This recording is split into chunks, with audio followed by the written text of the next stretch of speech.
Hello everybody, and thank you for tuning in to the weekly report. Why can't we sue the TSA for assault?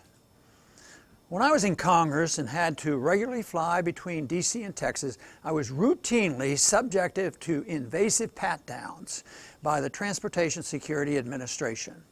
One time, exasperated with the constant insults to my privacy and dignity, I asked the TSA agent if he was proud to assault innocent Americans for a living.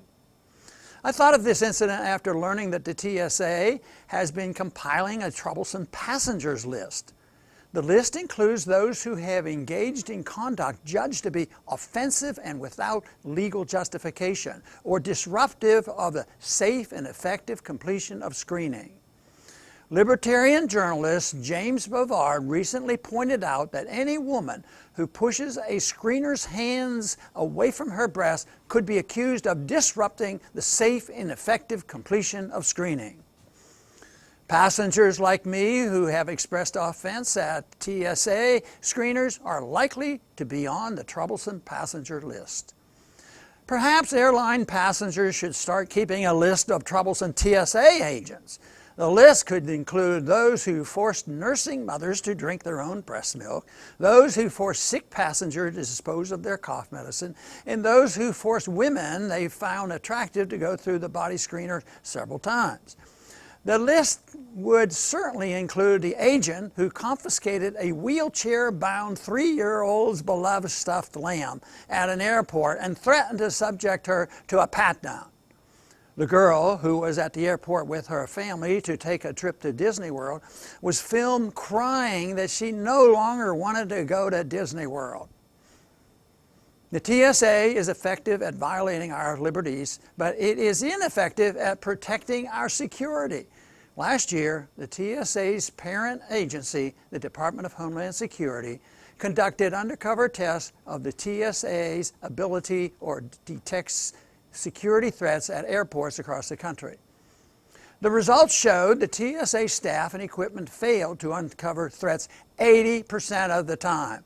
This is not the first time the TSA has been revealed to be incompetent.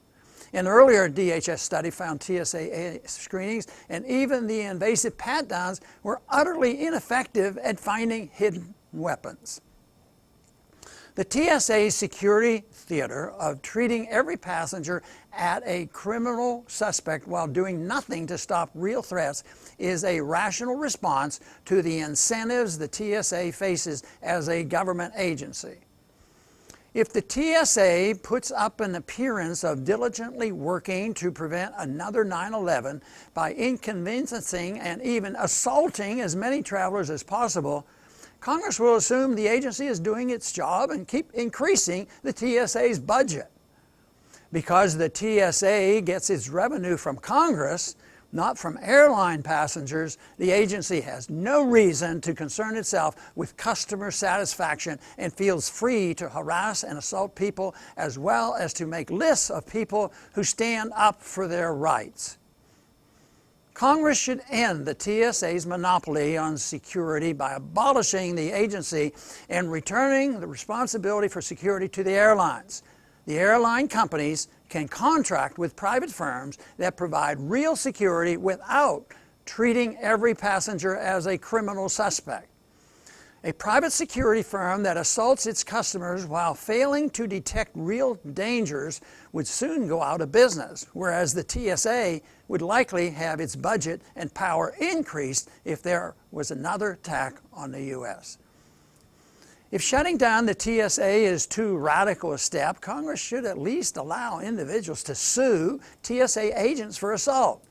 Anyone who has suffered unfair treatment by the TSA as a result of being put on the troublesome passengers list should also be able to seek redress in court. Making TSA agents subject to the rule of law is an important step toward protecting our liberty and security. Thank you for listening.